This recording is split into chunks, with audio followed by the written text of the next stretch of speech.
पार्वती के विवाह का उत्सव हम यहाँ सभी लोग मनाएंगे। बारात तैयार हो रही है, उससे पहले थोड़ी सी चर्चा होना जरूरी है।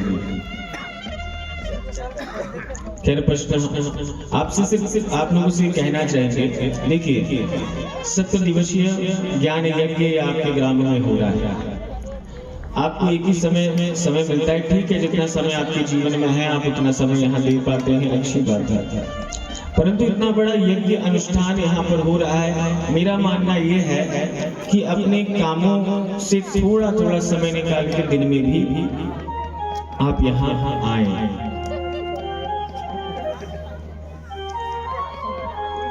क्योंकि आपके जो कर्म है ना, आपको तो 365 दिन करने ही हैं।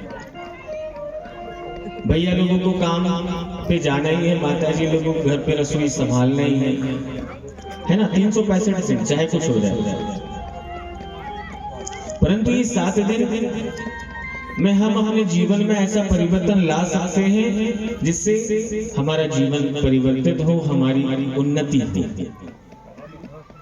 इसीलिए कथा कराई जाती है। तो आप लोगों से निवेदन है महाराज कि जो दोपहर का सत्र होता है, जब कथा चलती है, तब भी यहाँ पर आपकी उपस्थिति होना आवश्यक है।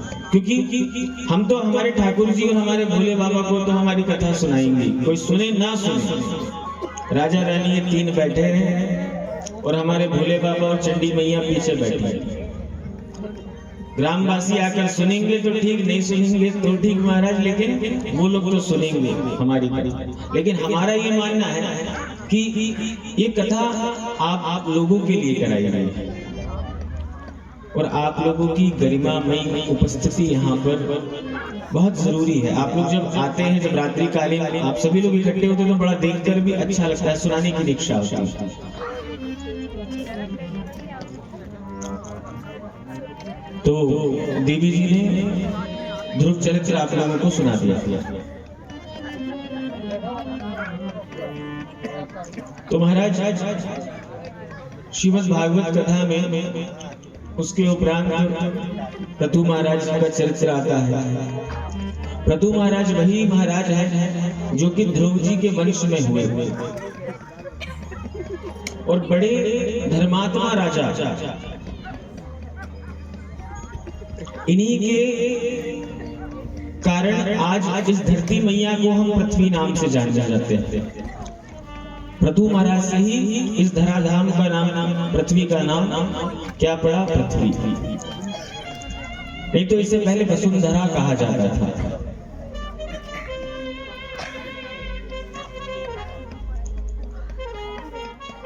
उसके बाद जड़ भरत की कथा आती महाराज। बड़े संक्षिप्त में आपको वह कथा सुनाएंगे, उसके बाद शिव विवाह की तरफ अग्रसर होंगे। भक्ति कैसी हो? अहिति की भक्ति।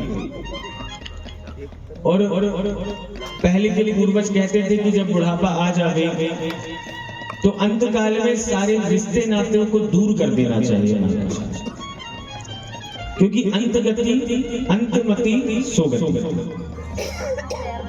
अंत काल में आप जैसा जिसके बारे में सोचेंगे वही आपके अगले जन्म का कारण बनेगा। तो एक भरत महाराज हुए, बड़े अच्छे से शासन उन्होंने चलाया अपना। उसके उपरांत उन्होंने सोचा कि अब मेरा जो मनुष्य तन मुझे मिला है वो क्यों मिला है? भगवत प्राप्ति के लिए। उन्होंने सारे कर्तव्यों का अपना निर्वहन किया और तत्पश्चात आश्रम में चले गए कि अब मैं संन्यास ग्रहण करूंगा। संन्यास लिए भगवान का नाम जाप करते रहे। इतने में एक बार नदी में स्नान करने गए। वहां पर उन्होंने एक दृश्य देखा कि एक जो हिरण थी, जो गर्भस्थ अवस्था में थी, उसके पीछे एक सिंह उसे मारने के लिए दौड़ रहा था। वह हिरणी अपनी जान को बचाने के लिए उस नदी पर छलांग लगा दी महाराज। और उसका शिशु उसी नदी में जन्म लिया। अंततः वह हिरणी तो मर गई, परंतु वह शावक जो हिरणी का बच्चा था, जब भरत जी ने उसे देखा तो उसे लालन पालन करने लगे, उसे अपने आश्रम में लेके आ गए। बड़ा स्नेह हो गया। जो मोहमाया से को वो छोड़ के अपने राजमहलों में आए थे, वापस उसी में मोहित हो गए एक हिरण के बच्चे के पीछे। इतना ज्यादा उससे प्रेम हो गया महाराज कि उसके बिना वह खाना नहीं खाते थे। भगवान नाम जो जाप करना उन्होंने प्रारंभ किया था, वहां उनका छूट गया। एक दिन वह शावक जब बड़ा हो गया तो अपने आश्रम को छोड़कर चले गया। अब वह चले गया तो उस वेदना को वह सहन नहीं कर पाया। जब उनका अंत समय आया तो वही हिरण के बच्चे को वह याद करते रहे और मृत्यु लोक धराधाम से बाहर चले गए। उनका दूसरा जन्म एक हिरण के रूप में ही हुआ, परंतु भगवत कृपा से सत्संग के लाभ से उस जन्म में भी वह नहीं भूले, लेकिन उन्हें याद रहा कि ये मैंने जो गलती करी है अब शायद अगले जन्म में ना करूं। भगवान स्मरण वह हिरण जन्म में भी करते रहे। उसके उस शरीर को त्यागने के बाद फिर उन्हें एक मनुष्य योनि ब्राह्मण के घर में जन्म मिला महाराज। अब उनको सारा ज्ञान था, परंतु वो अज्ञानी बन गए कि मुझे मोह माया में नहीं फंसना।